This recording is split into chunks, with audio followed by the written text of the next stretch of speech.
একটা বিয়ে বাড়িতে কত আনন্দ নিয়ে কত উৎসাহ নিয়ে একটা কাজ করতে এসেছি, এভাবে যদি বারবার আমাদের বলা হয় তাহলে তো আমাদেরও উৎসাহটা চলে যাবে, তাই না? অবুমি কাজের বাড়ি একটু পরে সব আত্মীয় স্বজনের আসতে শুরু করবে, কোনো ঝগড়াঝাটি করোনি, নজর রাখার মোটে জায়গা থাকবে নি। একটু মানিক বুঝে না, একটু মানিক বুঝে না না দি। বড় বৌমা যদি নাই আসে তাইলে তাইলে আসবে, আমি যাচ্ছি, সে আসবে না? নিশ্চয়ই আসবে চুটকি। বড় বৌমা, ও বড় বৌমা।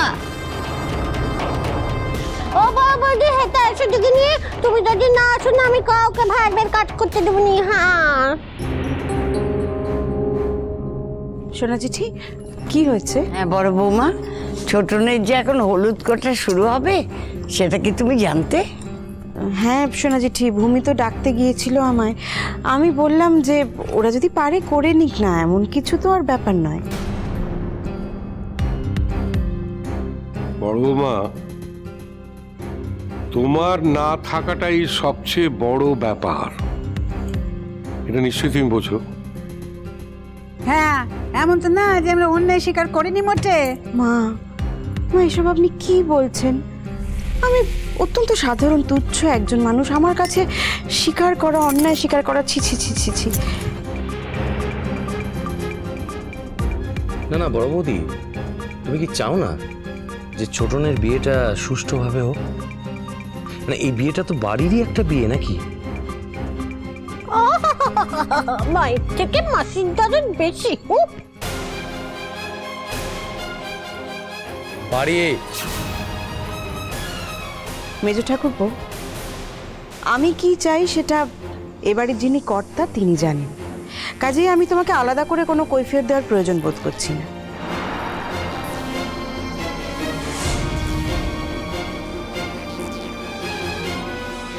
বৌমা, তুমি যদি মন থেকে ছোটনের বিয়েতে সর্বশক্তি দিয়ে ঝাঁপিয়ে না পড়ো তাহলে তো এই কাজটা উঠবে না মা, আমিও তো শান্তি পাবো না। তুমি আমাকে এতদিন ধরে এত শান্তি দিলে আর আজ এইটুকু দেবে না মা?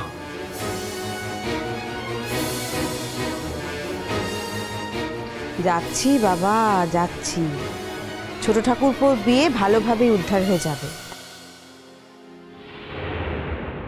এই তো, এই যে কথাটা বললে আমি নিশ্চিন্ত, আর আমার কোনো চিন্তাই রইল না। যাও এবার হলুদ করতে যাও, যাও যা যা ছুটকি, তাড়াতাড়ি যা। দি তুমি না গেলে কি করে হবে? ও সোনামা তুমি আমাদের সঙ্গে চলো সোনামা। আমি একবার তোমার হাতটা ধরবো আর একবার বৌদির হাতটা এমন করে ধরবো। এই নাচুনি হাতটা ধরবো না, আগে থেকে যা না যা। পারি পারি হ্যাঁ, মার সঙ্গে এমনি করে কথা কইতে হয় বুঝি? হ্যাঁ এই দিন দিন এই শিখে হচ্ছে তোমার। কি করছো পারি? যাও যাও যাও যাও, তোমরা যাও। না না না সোনামা তুমি চলো, তুমি গেলে তবে যাবো। শোনো শোনো, আমি বলছি তুমি বড় বৌদির সঙ্গে যাও, আমি এখানে আছি। এমন এক একটা বায়না করো না রাঙা পিসি, না বুঝে শুনে কিছু বলার থাকে না জানো তো। আচ্ছা সোনা ঠাম্মা যাবে কি করে? বিধবা মানুষ, এইসব নিয়ম কানুনে থাকতে আছে তাকে।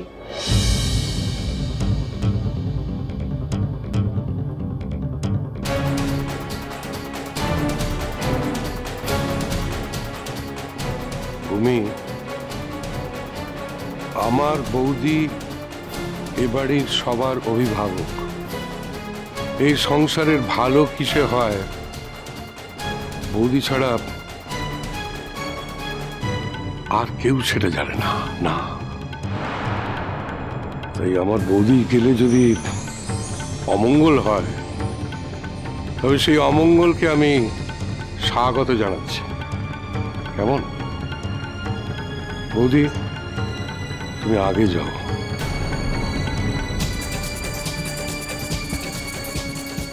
আমি বলছিলাম কি ঠাকুরপো, বাড়িতে এটা একটু শেষ কাজ, আর এমনিতেই দেখো বাড়ির মধ্যে অশান্তি লেগেই আছে, নীলটার কি অবস্থা, সেই জন্যই বলছিলাম মনে খুঁত রেখে নাইবা গেলাম।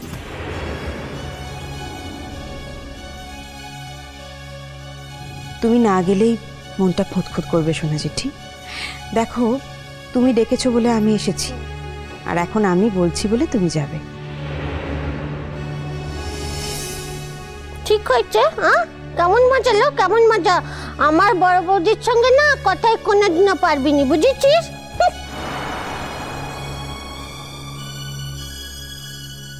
দাদু ভাই, আরে মিমি রানী যে, কই উলু দাও উলু দাও উলু দাও। কেমন আছিস? খুব ভালো আছি। তোমরা যে শেষ পর্যন্ত এসেছো এটাই যথেষ্ট।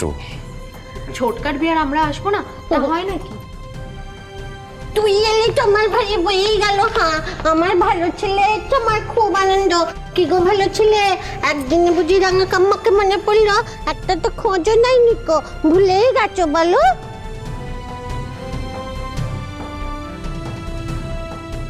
রাঙাকাম্মা, তুমি আমাকে এত বড় কথাটা বলতে পারলে? আমি তোমায় ভুলে গেছি।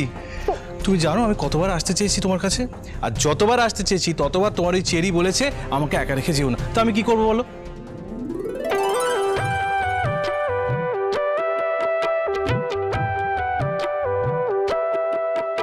যাক, একবার যখন এসেই পড়েছো তাহলে কিন্তু বউ ভাত পেরিয়ে তবে যেতে হবে। হ্যাঁ, মরতে যেতে দেবনি কো, মরতে যেতে দেবনি। এটা মাফ করতে হবে শোনো ঠাম্মা। সে কি? কেন? আমরা কত প্ল্যান করেছি জুডো তোমায় নিয়ে, আমরা কত আনন্দ করব, কত কিছু করব। আপনি প্ল্যান করেছেন আমাকে নিয়ে? আমার তো অ্যাটলিস্ট কখনোই এরকম কোনো ভাবনা চিন্তা মাথায় আসেনি। মিমি জানে আমার হসপিটালে এখন খুব কাজের প্রেশার চলছে, বাট স্টিল আইল কাম। ওই দুদিনই আমি আসবো, কিন্তু মাফ করবেন আমি থাকতে পারবো না।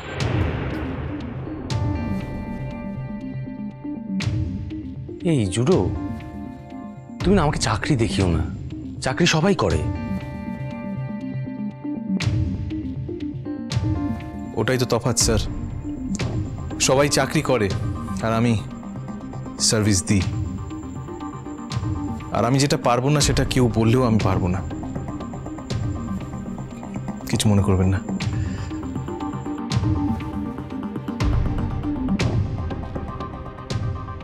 এসো এসো দাদু ভাই, বসো। এখন ওই ছোটনের ওই হলুদ কোটার অনুষ্ঠান হবে, মেয়েরা সব যাবে, আমরা দুজনে একটু গপ্প করি। এসো। হ্যাঁ, কতদিন দেখা হয়নি। মিমিমা, কত ভালো সময় এসছিস বলতো। চল চল আমাদের সঙ্গে হলুদ কুটবি। আর চল ঠাকুরজি, চলো চলো আমরা হলুদ কুটবো একসঙ্গে। ও বড় বৌদি, দেখো আমাদের মিমি রানীর পেটুটা কত বড় হয়েছে। দেখো, এর মধ্যেই নিশ্চয়ই বেবিটা আছে, তাই না? হ্যাঁ ভাবি, তুমি যা বলো, চলো তো।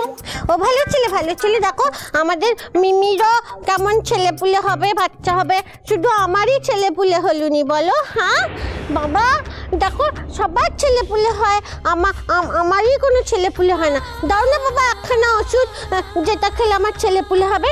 জানো তো ভালো ছেলে, আমাদের মিমি রানী না এতটুকুনি ছিল, সারা বাড়ি এরম করে গুটুর গুটুর গুটুর গুটুর গুটুর গুটুর করে হেঁটে বেড়াতো। হ্যাঁ দেখো, তারও বেবি হবে, তারও চেরিটাকে মা বলে ডাকবে, শুধু আমাকেই কেউ মা বলে ডাকবে না। বুড়ো কালে কি আমি পুতুল নিয়ে খেলবো বলো দেখিনি? হ্যাঁ, পুরো কালে আমি পুতুল নিয়ে খেলবো? ও ভালো ছেলে, ও ভালো ছেলে। তুমি তো কত বড় ডাক্তার বাপু, দাও না এক ডাক ওষুধ, সেটা খেলে আমার ছেলে পুলে হবে। হ্যাঁ, আমি কতকালে এমন করে থাকবো বলো? আর কতকালই বা পুতুল নিয়ে খেলবো?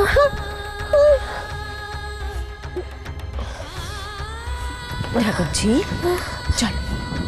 বৌদি, একটা বেবি এনে দাও দেখিনি বাপু। হ্যাঁ, তাকে নাবো, খাবো, গান গাইয়ে ঘুম পাবো, আমি ঠিক ঠিক মানুষ করবো। তাকে একখানা বেবি এনে দাও দেখিনি।